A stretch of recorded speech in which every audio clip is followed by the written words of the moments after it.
apps can do a lot of cool things. You could order dinner, gamble on your favorite team, and track your health. You could even get a mortgage. One click and you can be approved. I'm not sure by who or what country they're in. You deserve more from the mortgage industry. At AnyMac Home Mortgage, we believe in the need for live human interaction during a very complex process. The kind of service and guidance which an app simply can't provide. Our customers are more than credit scores and income documents. They're individuals and families who live in and strengthen our communities. Their story is our story, and that story begins in a home. Chris Sawyer is an expert on providing superior customer service and in meeting the mortgage needs of current and future homebuyers. With over 18 years of experience in the industry, Chris is able to help customers migrate through the home buying and home financing process by using his wealth of knowledge as a well-qualified mortgage professional. And best of all, Chris is located in Cromwell, Connecticut, where he has helped hundreds of clients in Connecticut, Massachusetts, and Rhode Island make their dreams of homeownership a reality. Visit chrissawyer.any-mac.com. Email him at csawyer@any-mac.com or give him a call, 860-878-8730. Chris Sawyer, NMLS number 39345, corporate NMLS number 338923. AnyMac Home Mortgage is an equal housing lender. American Neighborhood Mortgage Acceptance Company, LLC. DBA AnyMac Home Mortgage. Notify Direct. Connecticut First Mortgage Correspondent. License Lender. Broker number ML 338923. Massachusetts Mortgage Lender and Mortgage Broker License number MC 338923. Rhode Island License Lender. License number 201128110L. Call for additional details. Jones on first down. Wide open, it's Barkley. And Saquon Barkley will take it into the end zone. Your best ability is availability. Saquon Barkley, he's great when he's on the field, but the problem is since 2018, he hasn't been healthy for this team. Look at this. They lob it to him. He taps it in off the glass. How about that? Porter Moser, I think right now is the best coach in college basketball, hands down. Fins 2 for 3. He's done his part. Pitch is drilled to deep right field toward the pole, and it is gone. They don't mind not being what they were in the 90s as the best organization in baseball, because the Yankees aren't even close to the best organization in baseball. They're trying to be the Rays, and the Rays do this for a reason. Like, you're the Yankees.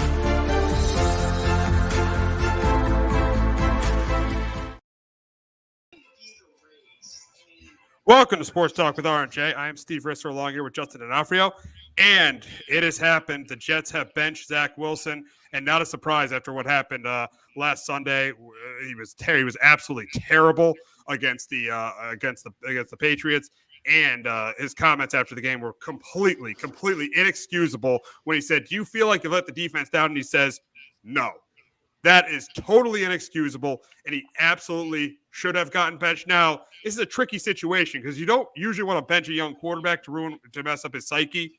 But in this situation, I feel like the Jets had no choice. They had to do this because if they kept Zach Wilson in and he kept playing like this was going to fracture their locker room. And another thing is the Jets, this defense has been playing outstanding, and you got to give your team a chance this year.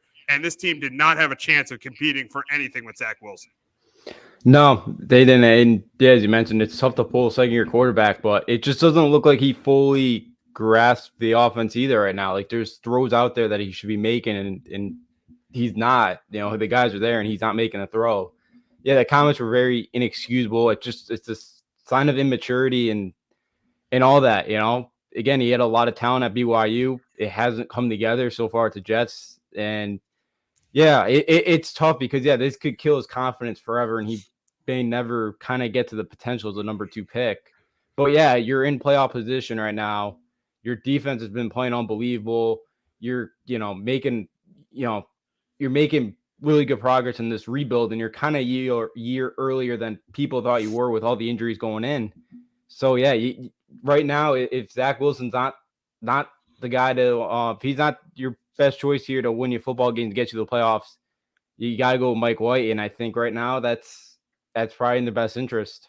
It is, and you saw, the receivers were ticked off. Garrett Wilson was ticked off after the game on Sunday. The receivers getting ticked off. And the defense didn't show they were upset, but come on, they're upset. Yeah. They're going out and they're balling out. And Zach Wilson is just absolutely terrible. 2 total yards of offense, 2. And then you take no accountability, 0 accountability after the game. It's absolutely absurd. And this kid needs to grow up. This kid is not a grown-up. He is a child playing a grown man's position, and he has just proven it. Yeah, absolutely. You mentioned again, the Patriot defense is good, but it ain't the 85 Bears. It's not that good. So yeah, again, to have 2.5 yards in this day and age, that's pretty hard to do, and that's horrible. Yeah, he's got to grow up. Right now, he's not. He's not a leader that you want as a quarterback.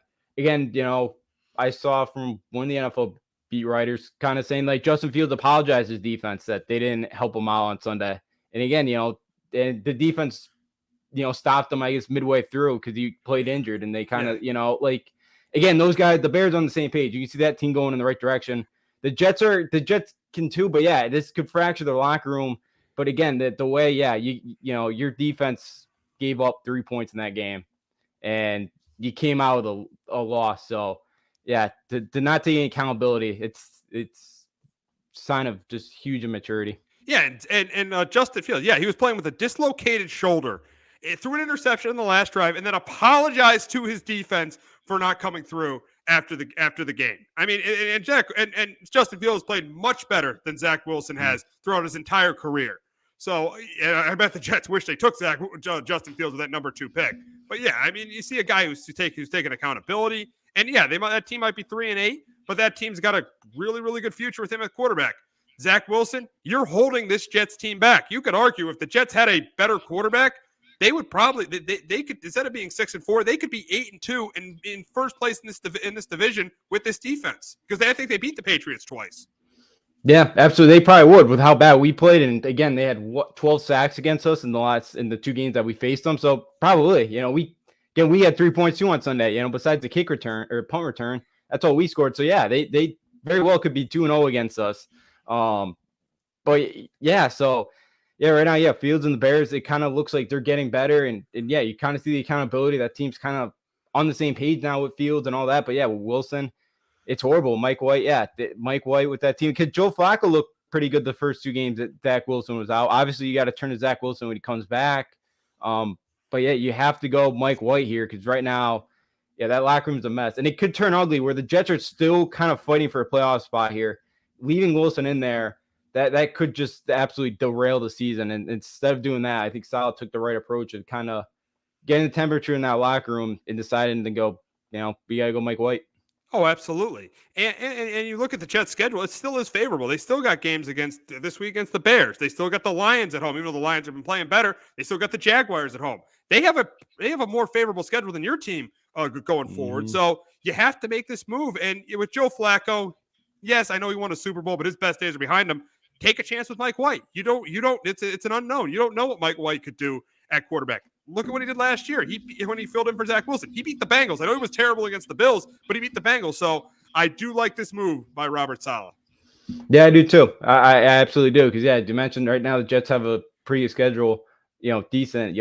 After they got the Vikings and the Bills on the road the next couple of weeks after playing the Bears this one. So yeah, like this is a must win for them. They got to win this one, or you could go into a 4-game losing streak here. So yeah, it's a big one. It's a good move by Saleh.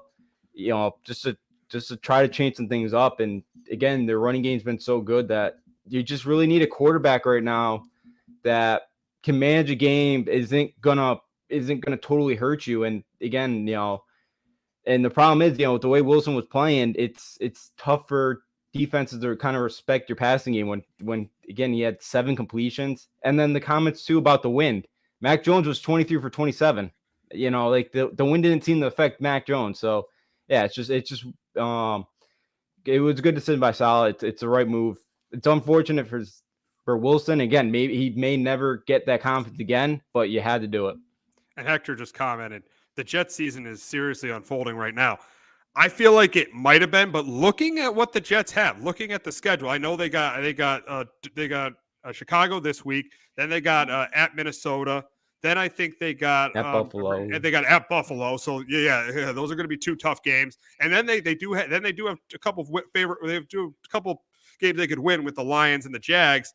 I think I think it could have been unfolding if they kept Wilson, but I still think this team could potentially get to 10 wins. I think it's going to be hard. I think they end up 9-8. I think they end up 8-9 or 9-8 because of the schedule. Look at some of the games where they have to go to Seattle, they have to go to Minnesota, they got to go to Buffalo. But I think this team could finish 9-8 and maybe sneak in sneak in and get a playoff spot because of how well that this defense has been playing. Yeah, I'm with you. I think 8-9, 9-8, somewhere right around there for the Jets. Yeah, a couple tough road games still out there. But yeah, it still totally could unfold. But yeah, I think the way Sal managed it here, turning to Mike White here, where that defense to be fired up, the wide receivers are going to be happy, like it's stuff like that where they're going to be motivated to play for Mike White, kind of help him out any way they can to make sure that Mike White stays in there at quarterback. So yeah, I think that the way the defense playing, especially now with Justin Fields probably going to be out the next couple of weeks, that Bears, that Bears offense is going to look a lot different without him. So yeah, I think, the Jets season possibly still could, but I think, next couple of weeks with the Bears here, the Jags coming up, the Lions still at home, those are 3 games you should win. And I think the Jets, they should have 9 wins really, right? At the end of the day, they should have 9 wins. And if it all kind of comes together. Absolutely. Yep. I think so. I agree. Now, speaking of Justin Fields and the Bears, they head to MetLife Stadium to face the Jets this week. But the thing is it looks like Justin Fields isn't going to play, and I don't think he's going to play. So Trevor Siemian is the starter. And if Trevor Siemian is starting, the Bears are as bad or worse than the Texans on paper. I like the direction of the team. I like the direction of the way things are going, but on paper, they are as bad as the Houston Texans. And that's why I think with Mike White, I think this is a win for the Jets. I think they win it by 2 scores. I think they run the ball with James Robinson and Michael Carter. And I do think this defense, I think it'll be obviously a closer game if Justin Fields starts. But if Trevor Siemian starts, I think this defense will force a couple turnovers. And that's why I got the Jets winning 24-10 over the Bills. But now with Mike White as the starter, is there any way the Jets get upset now? I think it's very, very hard for the Bears too, because I got the Jets in this one 2014 because Trevor Siemian's a pocket passer, and the big threat that Fields has been giving him is with his legs. With that offensive line, Siemian's not going to be able to escape. And again, we've seen the Jets pass rush. Last week they had 6 sacks again against the Patriots. Again, Siemian's probably going to get sacked 5-6 times in this football game. He's going to have to get the ball out quick to Montgomery. They're going to have to throw some screen passes. He's going to have to protect the football. I think it'd be very tough for the Bears to win without Justin Fields, just because of that running element that Justin Fields can give them. Obviously, Siemian doesn't have it, so I think it'd be very tough for the Bears to do it. But again, it is still the Jets and the kind of the problems we have. Maybe they do struggle, but that defense for the Bears is it's not great. And Fields has been bailing them out at times, and I think that, I think for the Bears, it's going to be tough to win this one. Yes. So now we will move on to the Thanksgiving Day slate, as we got the Bills traveling to Detroit to play the Lions. Detroit, their annual Thanksgiving Day game. More exciting than we thought this game was going to be a couple weeks ago, as the Lions have won three straight. And I think this game is going to be really entertaining. I think that Josh Allen will have a big day. I think with Jeffrey Okudah out, I think Josh Allen will have a big day. He's not facing the Giants this week. I don't know, this isn't a knock on the Giants. I'm just saying the Bills have a much better offense. I think Josh Allen has a big game. I think Stephon Diggs has a big game. I think they run the ball not as well as they did last week, but I do still think they run the ball pretty well. And I do think Detroit, puts up points too. I think the Bills will be without Tremaine Edmonds. They'll be without Gregory Rousseau. So I do think that Jared Goff has a pretty big game. But I think Jared Goff's going to have a mistake in there. I think he's not going to be able to keep up with Josh Allen. And that's why I got the Bills going 8-3 and beating the Lions 34-24. But Justin, can Jared Goff lead the Lions to their 4th straight win? I don't think so. I got the Bills in this one as well, 34-21.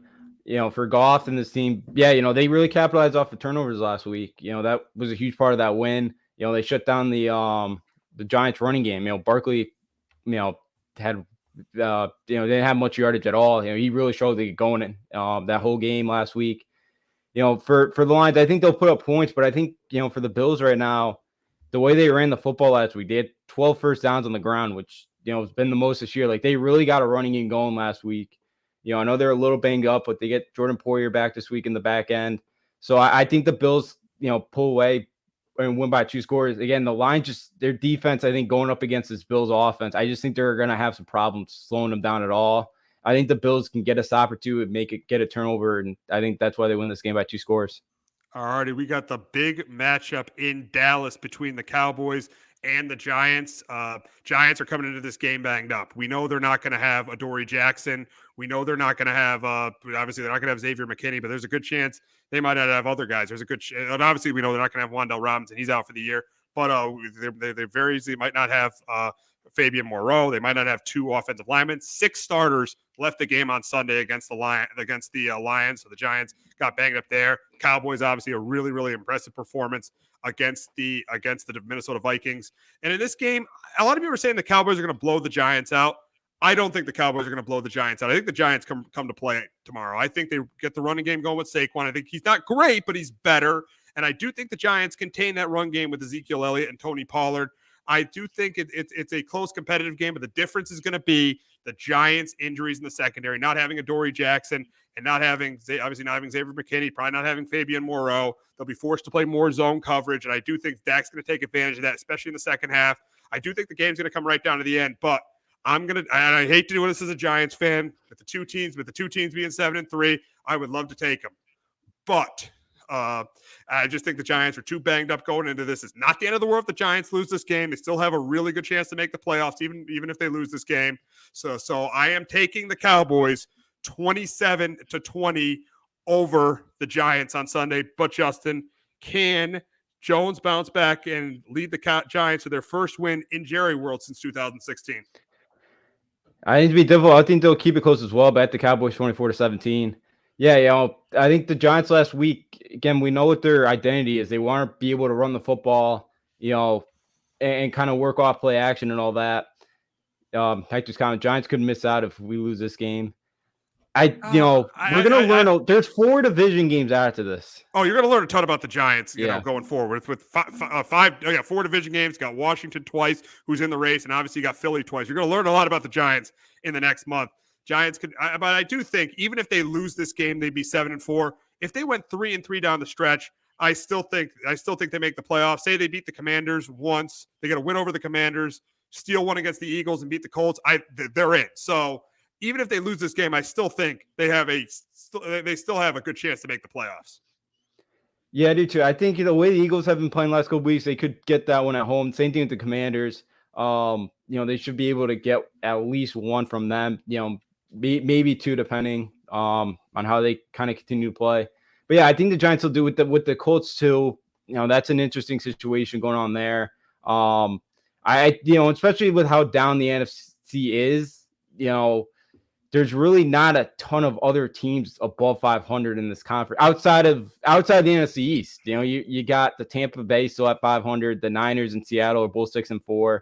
Obviously the Vikings are 8-2, and everyone else, outside the NFC East is under 500. So, yeah, if they can get the 8-9 wins, they should be fine. Oh, absolutely. I mean, I would say 8, 9. I say 9, they'd have a good chance, but I would say 10 wins are definitely in. But 8, I don't think they get in with 8. They might, yeah. I could see they might, yeah. It's tough to get a walker at 8. I just, depending on what else happens, I don't know how, it'd be tough. Maybe Atlanta, could sneak in with 8. Because, but the thing is if they have like 8 or 9 wins, the problem is Washington would probably have the tiebreaker over them because that would mean they didn't lose at least a game to Washington. And don't forget about Seattle. Seattle would probably have the tiebreaker with them too. Oh, yeah, they would. Yep. Okay. Yeah, I forgot about that. Yeah, so they're probably going to need 9. Yeah, so you're right. They're going to need 9 San Francisco is going to win that division. I don't care if them and Seattle have the same amount, the same record. San Francisco is arguably the best team in the NFC. They're going to win that division, and Seattle's probably is going to be competing for a wild card. Oh yeah, I completely agree. The way the Niners are playing, I know we'll get to them soon, but yeah. So the way the Niners are playing, so they should win that division. So yeah, I forgot about the Seattle tiebreaker that could come back to bite the Giants there. But yeah, I think in this game, going back to that, the Giants, their identity is being able to run the football, kind of go off play action and all that. Yeah, they weren't able to do that because they got behind last week. I think the Giants, again, having the short week to get that taste out of your mouth the way they played, I think it's going to be huge for them. We talked about it earlier, it's a different coach staff with Dable and all those guys. There's no way they're going to come out and play as bad as they did last week. They'll keep this thing tight. They'll keep this thing tight. They'll keep this thing close. But yeah, I just think Jones doesn't make enough plays. I think Dak Prescott makes a couple more plays with all the wide receivers that they got out too. It's tough right now. They'll keep it close, but I think the Cowboys right now just have a little bit more talent than the Giants do.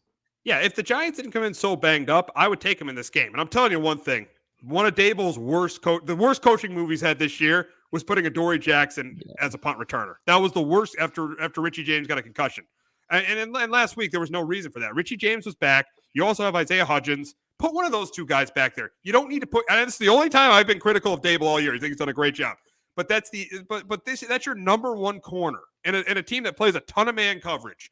You just can't have your number one. I feel very uncomfortable with having our number one corner back there. And now he's hurt. Now he misses 4 to 6 weeks. And these games are so important. Yeah, I know. I never really understood why coaches and teams kind of put one of your starters out there on punt return or kick return. It's just too risky. Yeah, because something like that, and again, now it's a huge loss for your defense. So, yeah, I'm with it. It's probably the biggest kind of coaching decision right now. That could, that's the biggest kind of question, right now with the biggest question mark right now. And we got a comment from Hector. Yeah. Back to the beating Washington is vital right now for the Giants. Now it's time to see how Dable works with what he has left. Exactly. And yeah, beating Washington's huge. I think if they beat Washington twice, they're going to make the play. I think they make the playoffs. If they beat Washington twice, they're in the playoffs, because that would get them to 9 wins with the tiebreaker over Washington. They beat them twice, they're in the playoffs. Great comment by Hector there. Yeah, absolutely. Yeah, if they get them twice, already at 9 wins. This year that should totally be able to get them in. And yeah, the 9 wins should definitely get them one of those wild card spots. Oh, absolutely. But for this game, I just think this is the key. The Giants have to I think for the Giants to win this game, Saquon has got to rush, or the Giants as a team have to rush. Outside of not counting Daniel Jones' rushing yards, the Giants have to rush for over 100 yards. They have to rush for over 100 yards, and they got to keep the game close. And I do have a feeling if this game is within 3 points with 4 minutes to go, I think they're going to win it, because I think Dallas is going to either I think Dallas is not going to be able to close out the game, and I think the Giants are going to take advantage of that. If they're within 3 points either way, because if the Giants are up 3, I think they make that big stop on defense like they have all year. And if they're down 3, I don't think Dallas, closes out the game. And I think the Giants take advantage of it. So if it's a 3-point game, remember this: if it's a 3-point game with 4 minutes to go, either way, I think the Giants win it. But I just feel realistically, with all the injuries the Giants have, it's going to be a tall task in Dallas tomorrow.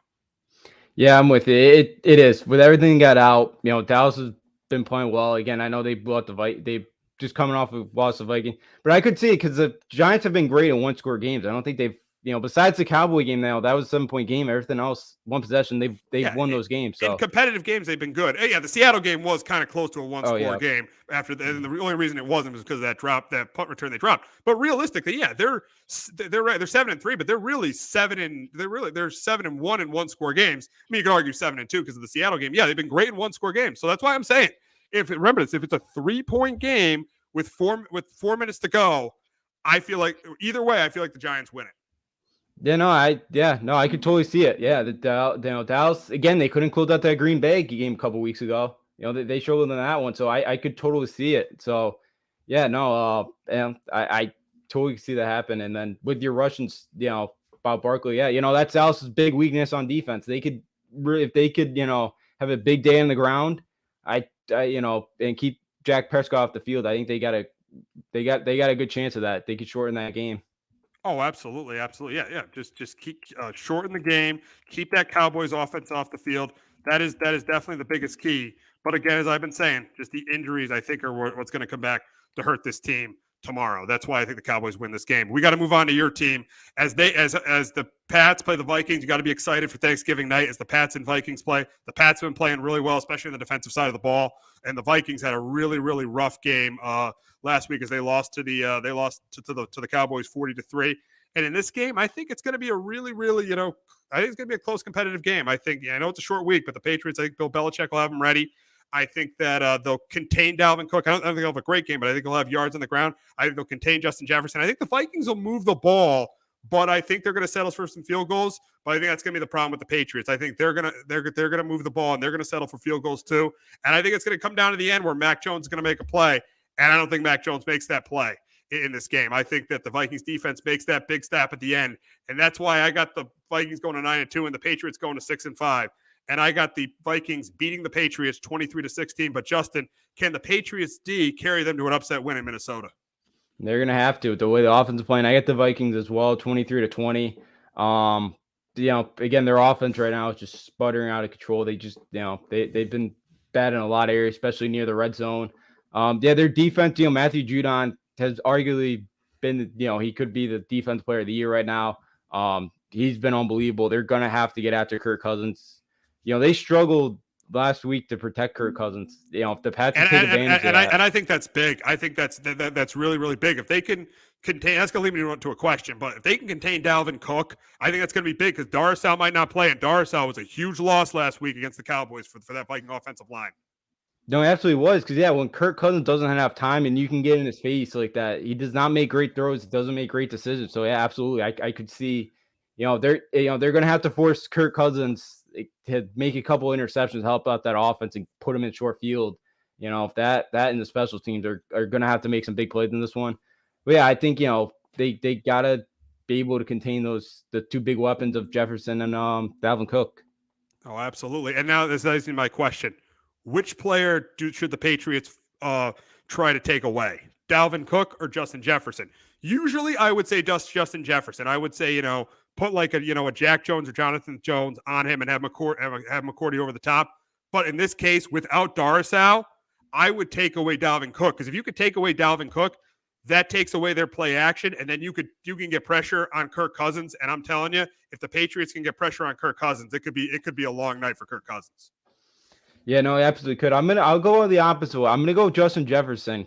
And I know Bill said the other day that during the bye week they actually started doing some film on the Vikings. I think maybe that tells you too about what Bill thinks of Zach Wilson and that exactly. offense as well. Exactly. He doesn't even need to prepare for Zach Wilson, no. And he still is absolutely terrible. Yeah, just did the same thing he did a couple weeks ago and just found a way to win there. So yeah,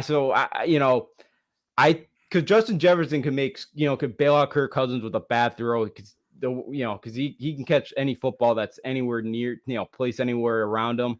Because I think because the Vikings haven't been great running the football at all this year. I thought it would be more in the top half of the league.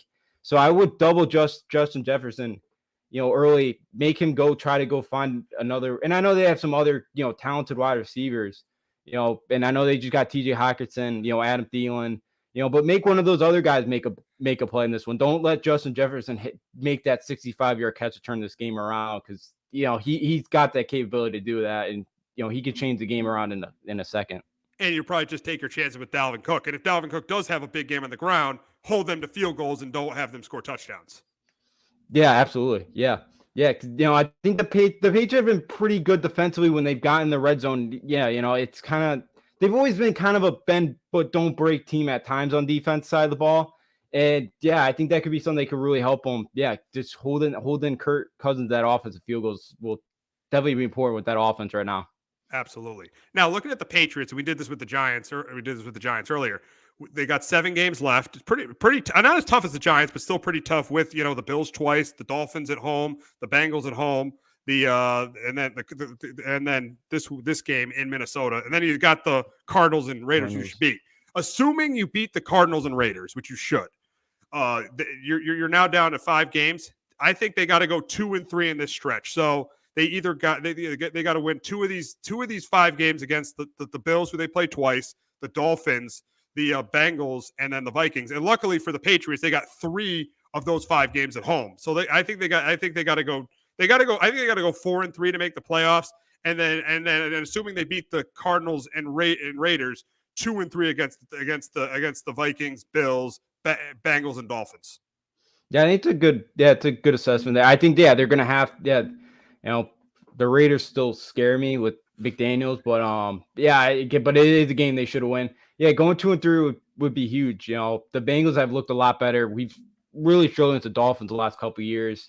It's going to be tough to get a split against the Bills. Depending on the weather, what the weather's going to look like. I think the weather will help you though against them. Yeah, I think it definitely will help them, just like it did last year. I think the weather could help you steal a game, just like it did last year. Because if you don't steal that game against them last year, you don't make the playoffs. No, we don't. So yeah, I know.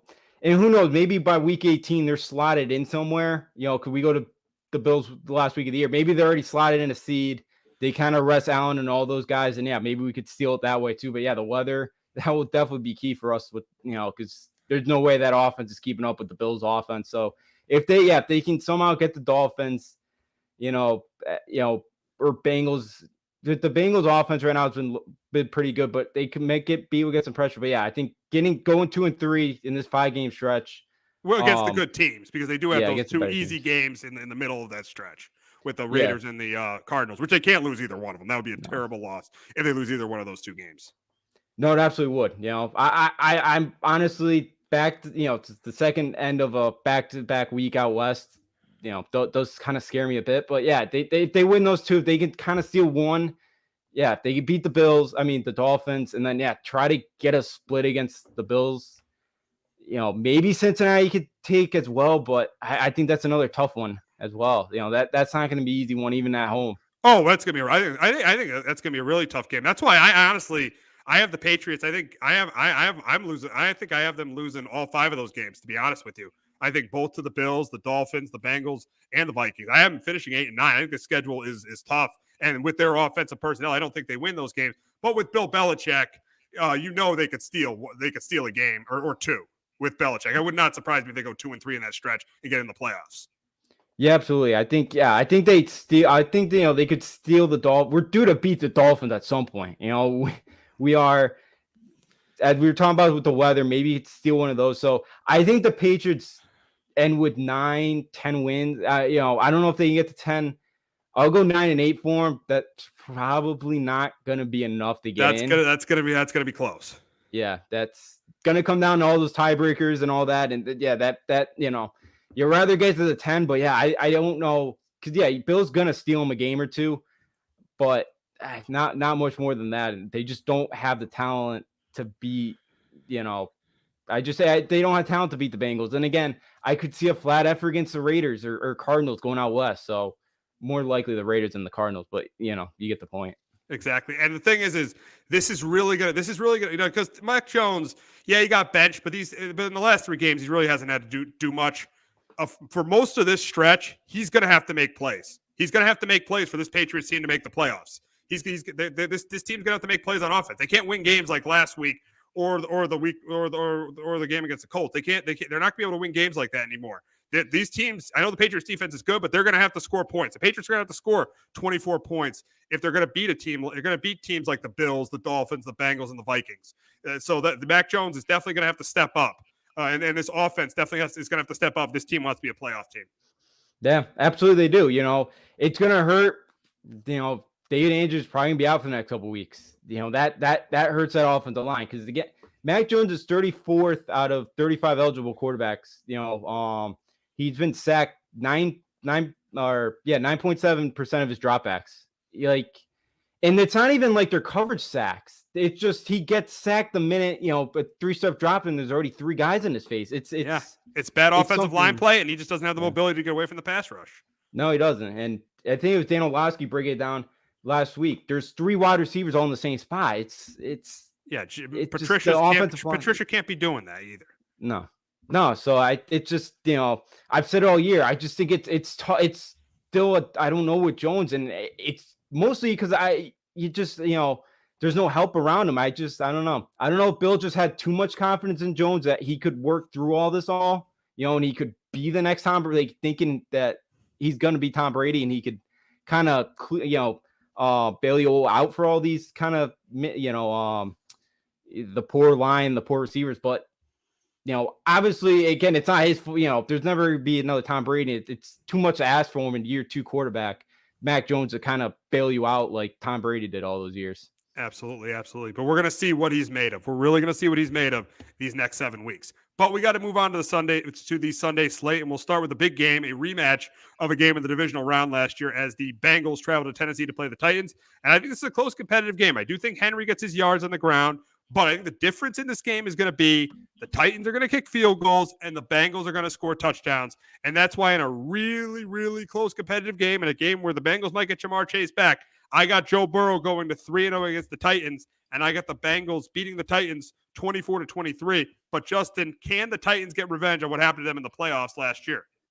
It's going to be very difficult. I hit the Bengals 24-21, but if there's a coach that can do it, it's Mike Vrabel. Again, for all kind of the missing pieces they've had on offense this year, I know Tannehill looked really good last week, but their defense, it's not. They've had a lot of really good game plans And they've been able to kind of slow down teams with, with everything that's kind of been going on with that offense at times this year. But I think I go back to the Chiefs game. I know they only gave up, 20 points to Chiefs, but they gave up 499 yards of offense. The Bills game, the two best offenses that they probably faced have been the Bills and the Chiefs this year. And they were able to move the ball. And the Bengals have really started to kind of look like they've been getting the groove the last couple weeks offensively. As you mentioned, Chase may be coming back.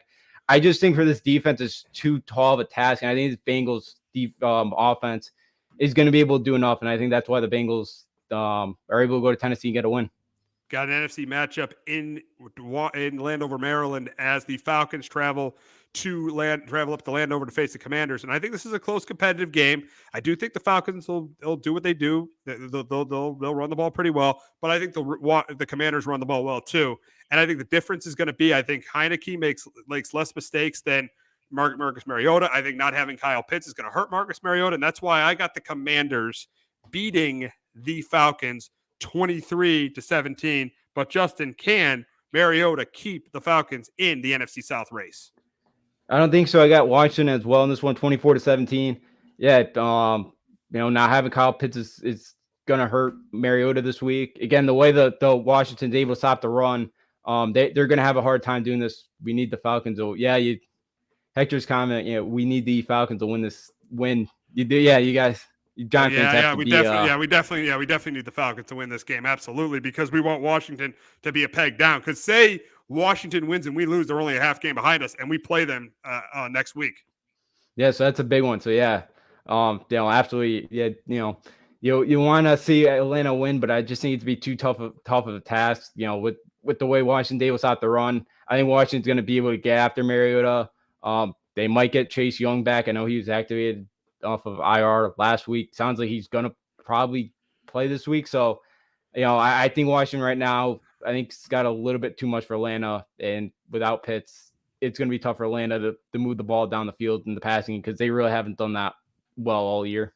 Absolutely. We got the team that is leading the NFC South, and that's the Tampa Bay Buccaneers as they travel to Cleveland to face the Browns.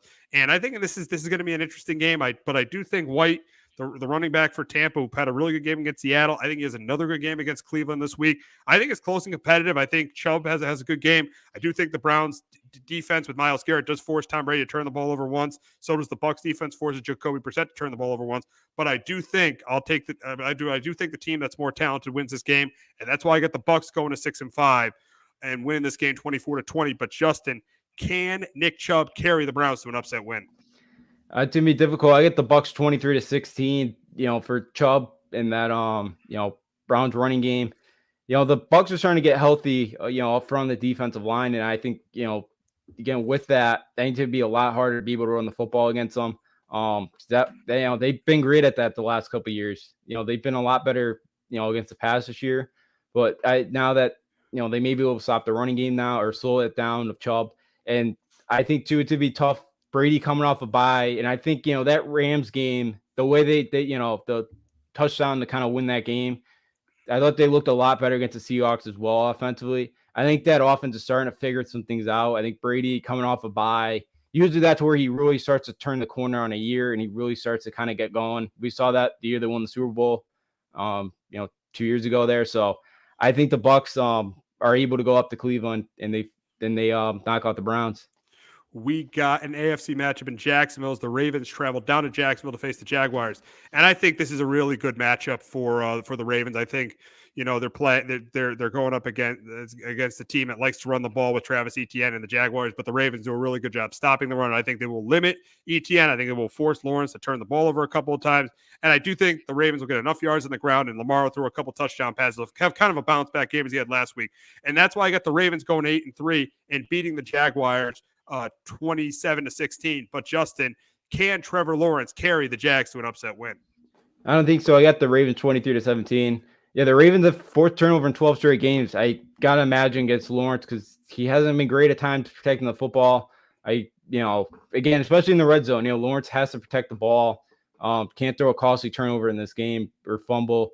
They can get ETN going somehow on the running game. They have a chance of this one, but I just, the Ravens have to play better than they did last week. I was surprised coming out of the bye. They really struggled offensively. I think that offense plays a lot better. I think it'll be tough for the Jaguars to kind of slow them down. But I think the Ravens, play a little bit better than this week than they did last week. And I think they go on the road to Jacksonville and find a way to win.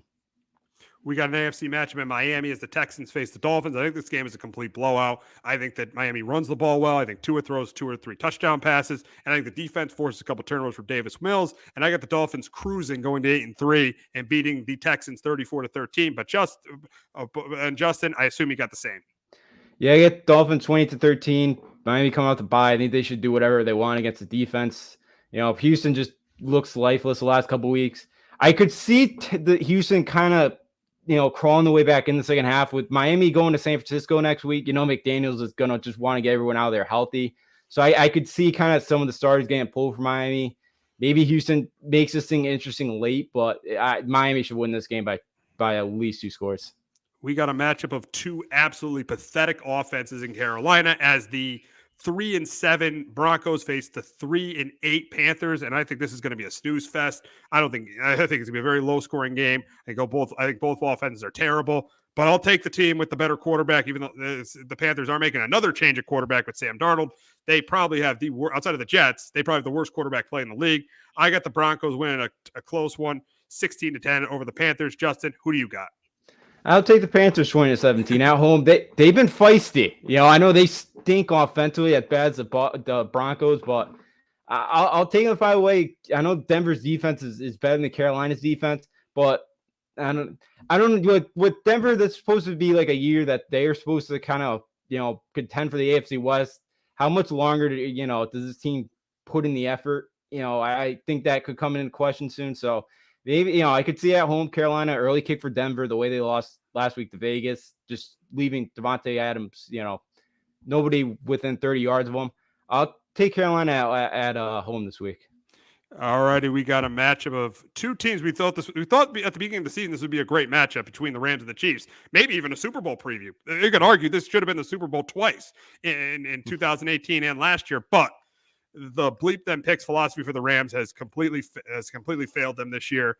There's a chance that Bryce Perkins or John Wolford could start at quarterback for them. I think this game's a complete blowout. I think that Patrick Mahomes continues his MVP season, throws 2 or 3 touchdown passes. Chiefs defense forces whoever plays quarterback for the Rams to turn the ball over a couple of times. And that's why I got the Chiefs cruising in this game and going to 9-2, winning 31-13.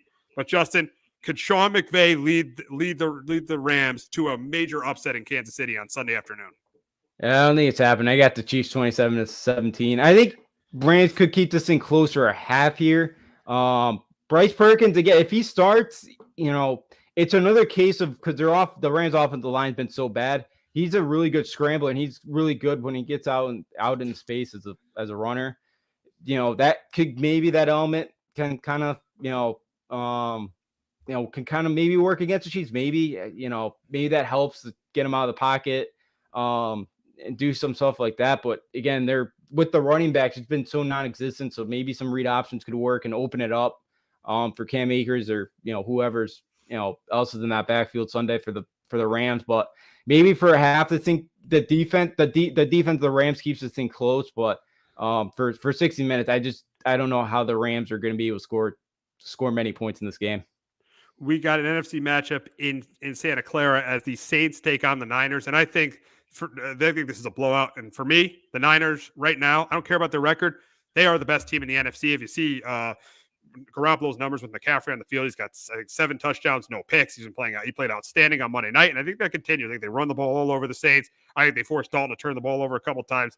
And I got the Niners cruising to 7-4 and winning this game 34-13.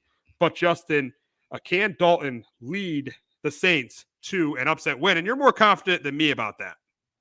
Yeah, I got this thing being a 1-score game at the Niners, 26-20. I could see the Saints make a couple of kind of plays in this game, but I don't know. Dalton, I think, that offensive line's going to have to play well because the Niners were rushing 4 last week, and they were, that's all they had to do, and they were getting into Colt McCoy's face within, a couple seconds there. I could see the Niners having the same kind of success, but yeah, Dalton, Chris Olave has been really good.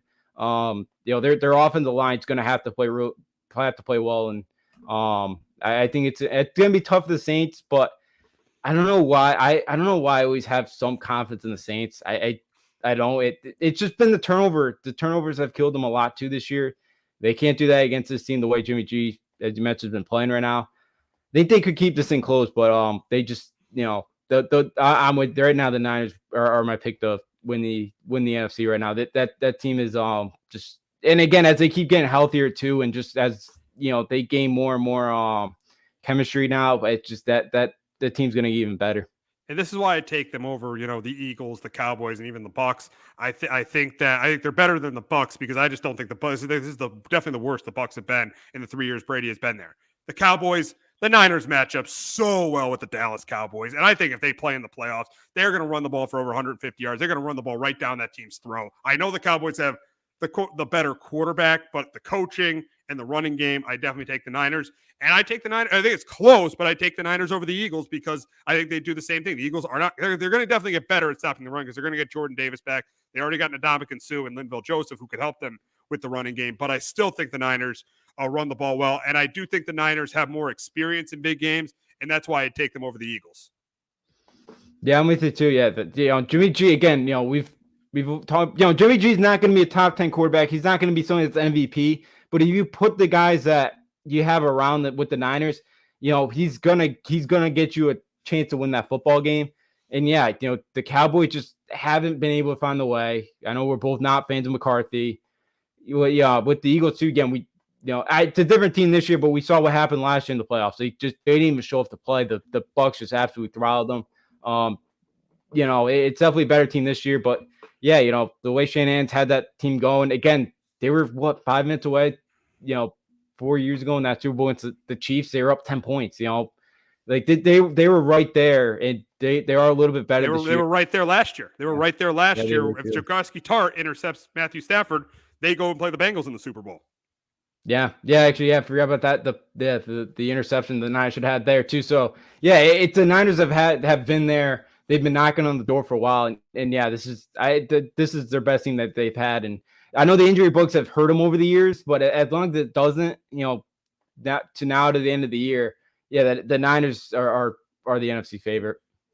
We got two underachieving teams playing in Arizona on Sunday as the 5-5 Cardinals face the 4-7. The 5-5 Chargers face the 4-7 Cardinals. But in this game, I'm going with the team that has the better quarterback. Kyler Murray might not play again, and Cliff Kingsbury has got to be fired. He is not a good NFL head coach. He's proven it this year. And you saw what happened with the offensive line coach. They definitely fired him, but you can't. The fact you even had a guy like that in your staff just shows you that you're not that good of an NFL head coach. And I think this is a game where the Chargers do force a turnover. It's a game where the Chargers don't have to close out, and that's why I think they're going to win. I think Herbert's going to have a big game, throw 2 or 3 touchdown passes, and I think the Chargers D forces a couple turnovers from Colt McCoy or Kyler Murray. That's why I get the Chargers winning this one 31-16. But Justin, can DeAndre Hopkins somehow have a huge game and carry the Cardinals to their 5th win of the season? I'm like, he could. He's one of he's right there as the top wide receiver in the league. I get the Chargers though 27-21. Yeah, it's either McCoy, Colt McCoy or Kyler Murray. I don't think they're gonna have enough. I think the Chargers. Yeah, again they scored way too much time at the end of the game last week. Giving them minute 46 to the Chiefs. Way too much time to hand them back to football. So it's going to be difficult for Arizona.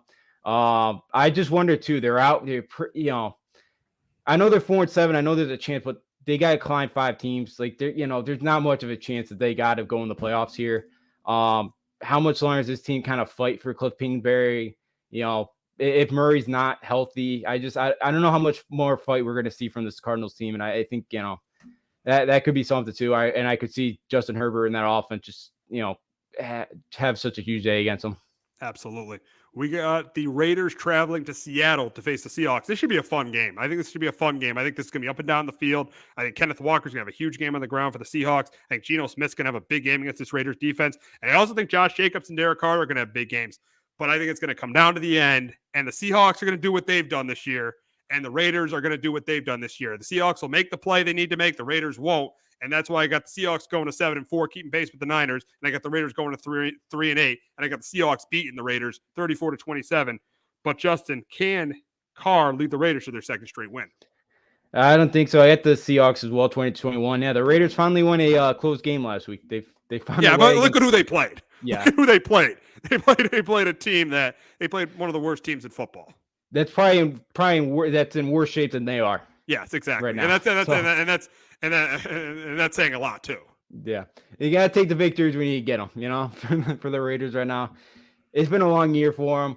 I've liked the way they've been running the football. Max Crosby's been he's got 9 of the team, 13 sacks. I think he's one of the most underrated players in the league. Yeah. I really do. He's good against the run. He's really good pass rusher. He's been much better than Chandler Jones has been this year. Mm-hmm. I'd say one of the most for them. That was a steal. That was a steal for Mike Mayock to get him in the 4th round.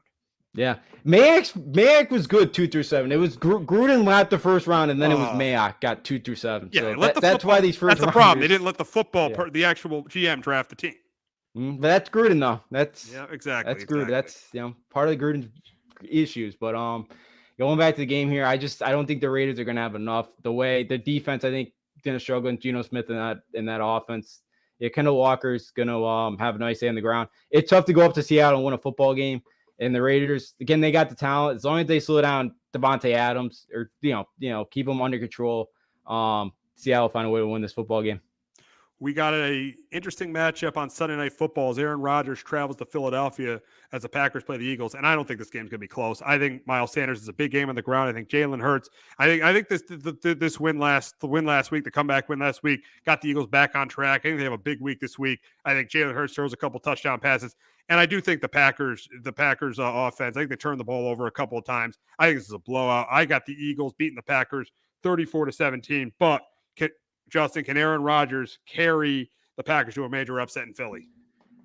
I think they keep it close. I don't think they win this football game. I got it 24-20. The Eagles, I could see it being a blowout. Just the way after the Eagles won that football game, you can see all the emotion that Sirianni had after knocking off the Colts. Oh, he went crazy. A lot of that was for the coach they fired, too. I think he was angry because he was the OC in Indianapolis, so he's very angry that they fired Frank Reich. Yeah, I could see that. I know that him and Reich were close being on the same staff. I could see, maybe that little bit of a high the way they won last week. I just the way they played the last couple of weeks. I think if the Packers can run the football, like they can get back to the running game like they against Dallas. I think they could keep this thing close. And it's crazy that I know it's not been the year for Rodgers, but if Rodgers can hold on the football, because the last 2 weeks the Eagles have lost the turnover battle, and that's what they were great at. Going up to that Monday night game against Washington. So. If the Packers can kind of win that turnover battle, Rodgers can kind of keep the football in their possession. They can finish some drives. I think they keep this thing close, but the Eagles at home find a way to get a win. All right, we'll wrap up talking about the Monday night game between the Steelers and the Colts. And I think in this game, I think it's close and competitive, but I'm going to take the better coach team. I'm going to take Mike Tomlin. I think it's hard for me because Tomlin's teams they lost last week, but they were competitive. They have been competitive. I know this is they're trying to break in a young quarterback. That's why they're 3-7, but I think Mike Tomlin pulls one out here. I think on the road in Indianapolis, I think they're the better coach team. And I think Najee Harris does enough on the ground. I think the Steelers defense gets pressure on Matt Ryan and forces a turnover. And I think the Steelers win this 20-17, but Justin can Saturday get his team back on track this week. I'm with you. I got the Steelers as well in this one, 21-17. I think it's to be tough. The way they kind of lost last week is that the nail in the coffin for the Colts this year. With everything that's kind of happened to them. And with the Steelers, I think it's tough too because the way that the defense is starting to get healthy now, you got J.J. Watson back, and I think that offense is getting better. You mentioned Pickett. I think they're starting to get a little bit better. Each week. I know the defense struggled last week, but the offense did put up 30 points. So I think the Steelers, go out there and steal this one. I think the Colts could run the ball in this one. Gonna be a low scoring defensive battle, but right now I'll take the Steelers to find a way on the road to beat Indy. Yeah, it should be an interesting game on Monday night.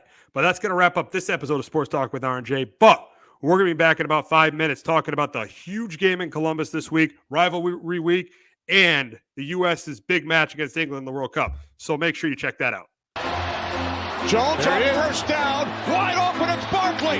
And Saquon Barkley will take it into the end zone. Your best ability is availability. Saquon Barkley, He's great when he's on the field, but the problem is since 2018, he hasn't been healthy for this team. Look at this. They lob it to him. He taps it in off the glass. How about that? Porter Moser, I think right now is the best coach in college basketball, hands down. Fins 2 for 3. He's done his part.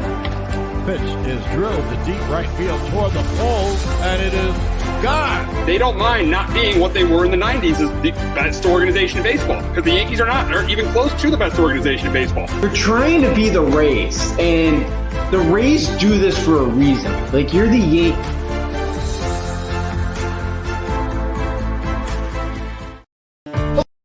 Hello, my name is Joe Aguirre. I'm the president of Clovercrest Media Group. And here at CMG, we have a wide variety of podcasts, including sports shows like Keys to the City, The Roll Call, Throwing Jabs, All Four Downs, and Jawing About the G-Men.